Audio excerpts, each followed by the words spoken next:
A paz do Senhor, ouvintes. Sejam todos muito bem-vindos a um podcast, um programa idealizado pela mocidade da Primeira Igreja Presbiteriana de Itabuna, no estado da Bahia. Com este programa, nós buscamos, acima de tudo, a glória do nosso Deus, mas também buscamos compartilhar mais e mais de Sua Palavra. Então, seja muito bem-vindo, você que nos ouve agora, talvez aqueles que já nos acompanham ou aqueles que estão chegando agora também, recebam aí o nosso abraço e a nossa gratidão por estar aqui estudando junto com a gente. Hoje, exatamente, é o episódio de número 77, e nós estaremos aí caminhando mais um pouquinho no capítulo 14 do Evangelho de Marcos, né? Esse evangelho tão maravilhoso que conta da trajetória de Jesus aqui na Terra. Bom, o meu nome é Luíse, eu faço parte dessa UMP e sou uma das apresentadoras do programa, juntamente com Duda e com Esdras também. E para trazer o nosso estudo de hoje, nós recebemos nossa querida irmã, Bárbara Carvalho, que também é uma sócia aqui da nossa UMP e estará aqui com a gente compartilhando nesse momento tão maravilhoso. Bem-vinda, Babi, que Deus te abençoe. Amém, obrigada. Graça e paz, irmãos, é um prazer estar aqui com vocês essa noite. E o prazer é nosso também, Babi.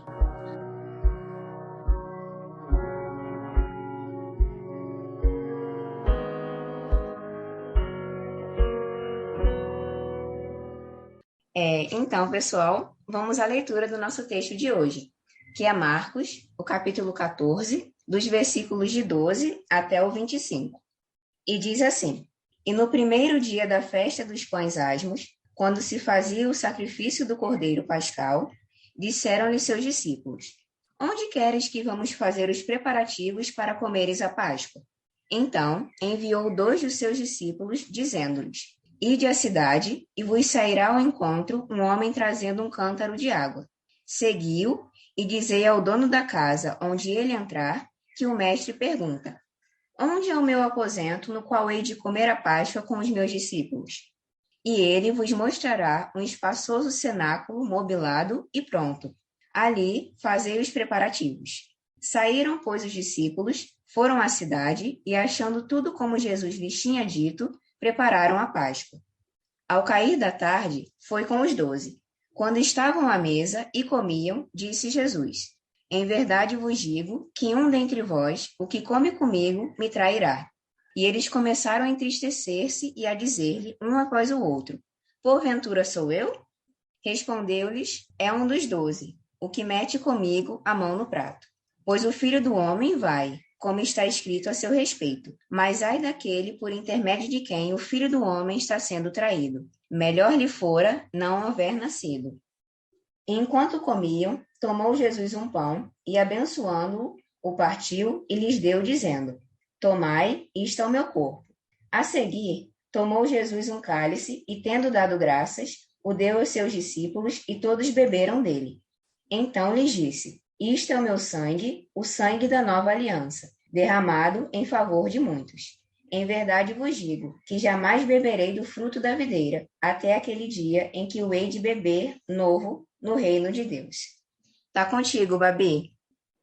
Bom, esse texto é um texto bastante intenso, né? E quando a gente para refletir um pouco sobre ele, a primeira reflexão que me vem à mente, né, é o que significa a mesa, né?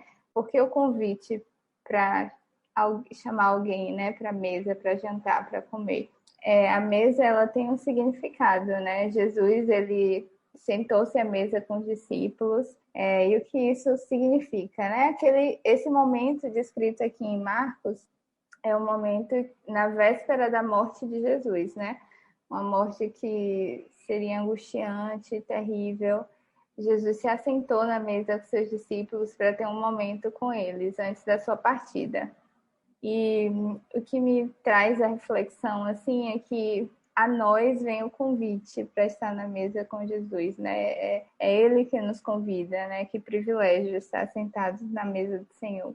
E essa mesa, ela fala sobre o sacrifício, né? O sacrifício mais difícil que alguém poderia passar, que foram todos os pecados, né? Todos os nossos pecados seriam ali derramados sobre Jesus. E o pão e o cálice, ele representa esse momento, né? A mesa, ela fala desse sacrifício. O pão representando o corpo de Cristo e o vinho, seu sangue. Tudo isso expõe, né, a realidade do pecado, né? Quando olhamos para a cruz, a gente pode ter um raio-x do estrago, né, do pecado. Você quer saber o nível do seu pecado? Olhe para a cruz, né, para o sacrifício de Jesus. Foi um sacrifício tão pesado. E a mesa, ele é um simbolismo dessa verdade histórica, né, do sacrifício de Jesus. Essa mesa, ela foi estabelecida antes do sacrifício de Jesus, né? E a mesa pós-realização do sacrifício de Jesus não é propriamente o sacrifício de Jesus novamente, né? Ela nos fala do que foi feito ali na cruz por nós, de uma vez por todas, né?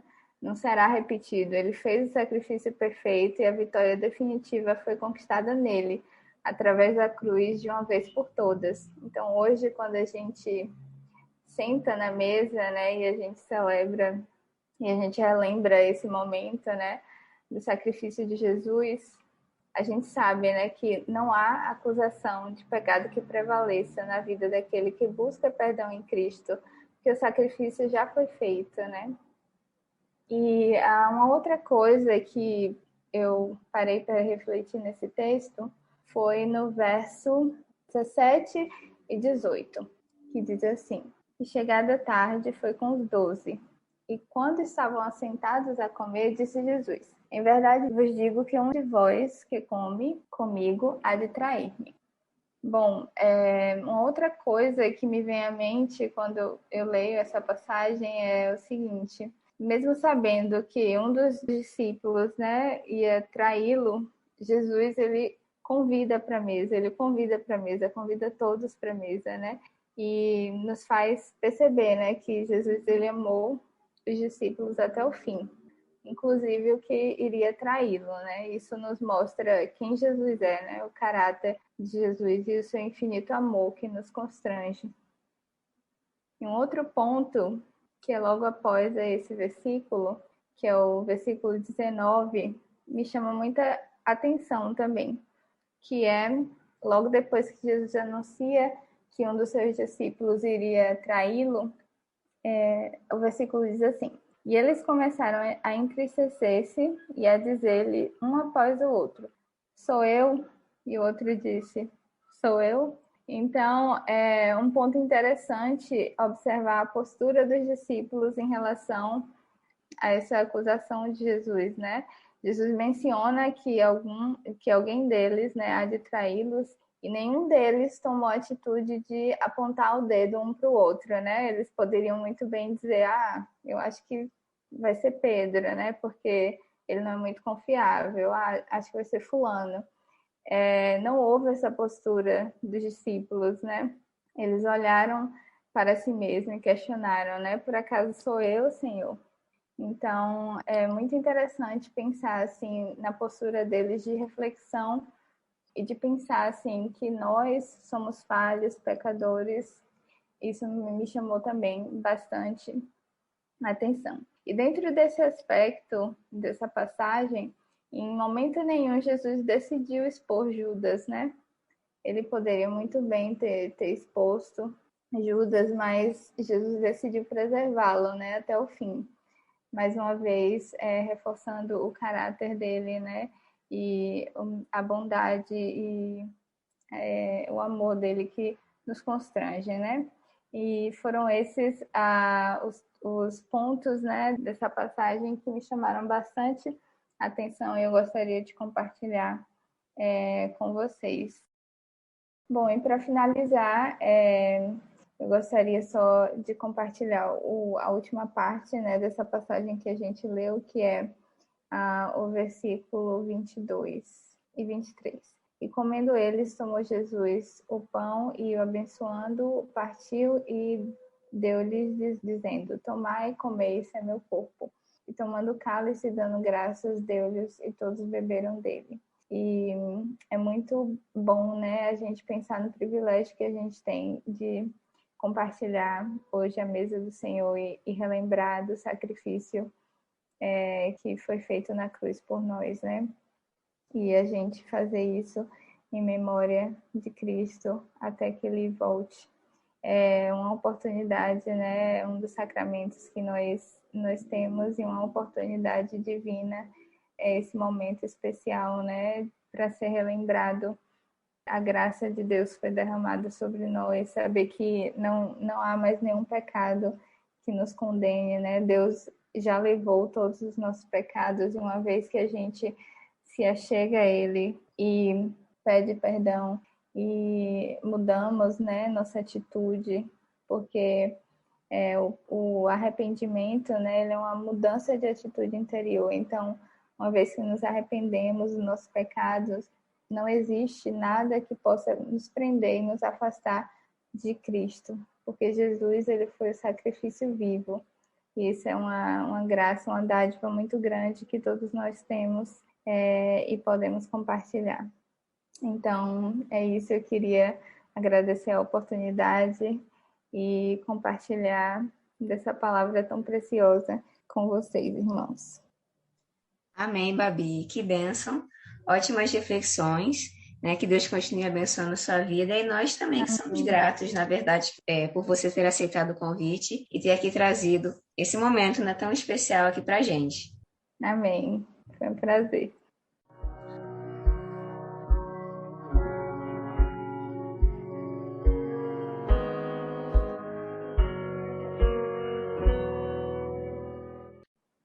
Então, ouvintes, vamos encerrar esse momento, né, com uma oração.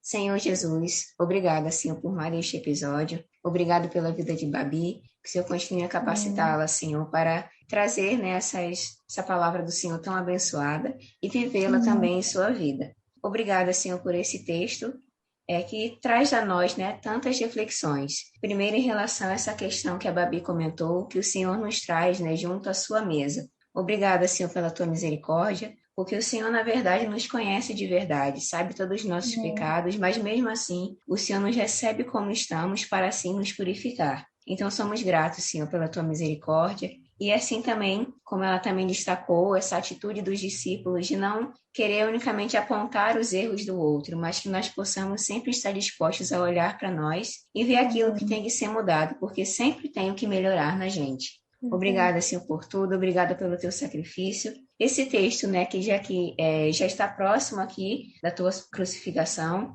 mas nós vemos também ali a tua comunhão e todo o teu plano, Senhor, de redenção para as nossas vidas. Somos gratos porque nós não somos dignos do teu amor, mas mesmo assim o Senhor nos ama. Então receba, Senhor, a nossa gratidão e o nosso amor a ti. Continue a abençoar também a cada ouvinte desse programa, que a tua palavra continue a ser divulgada aqui por meio dele e que tudo seja sempre, Senhor, para a tua glória e que mais pessoas possam conhecer essa tua palavra, deste teu perdão tão maravilhosos. Muito obrigada por tudo, Senhor. Em nome de Jesus, amém. Amém. Então, ouvintes, novamente eu agradeço a companhia de todos vocês, que Deus também abençoe muito todos vocês, a família de cada um. Peço que vocês continuem aí com a gente, né, acompanhando os outros episódios. Se Deus quiser, nós vamos aí concluir todo o Evangelho segundo Marcos até o capítulo 16 e nos alegramos muito com a sua companhia, porque sabemos que vocês também estão aprendendo junto com a gente. Então, agora, já divulgando também o nosso texto do próximo episódio, da semana que vem, será Marcos, o capítulo 14, dos versículos 26 até o 42. Então, recebam aí o nosso abraço e até a semana que vem, se assim o Senhor nos permitir. Tchau, tchau.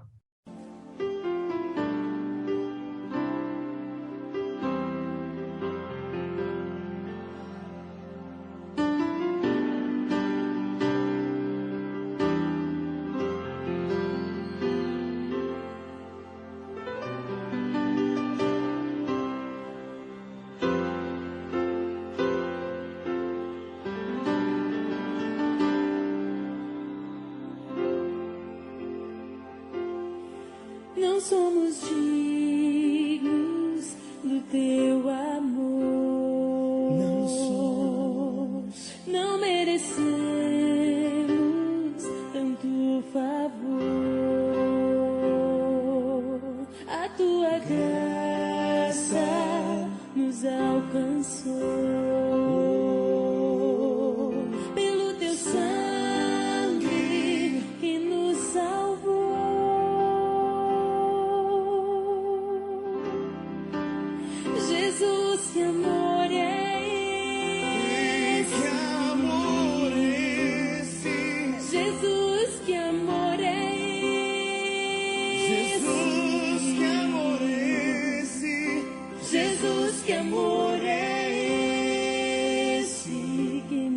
conquistou,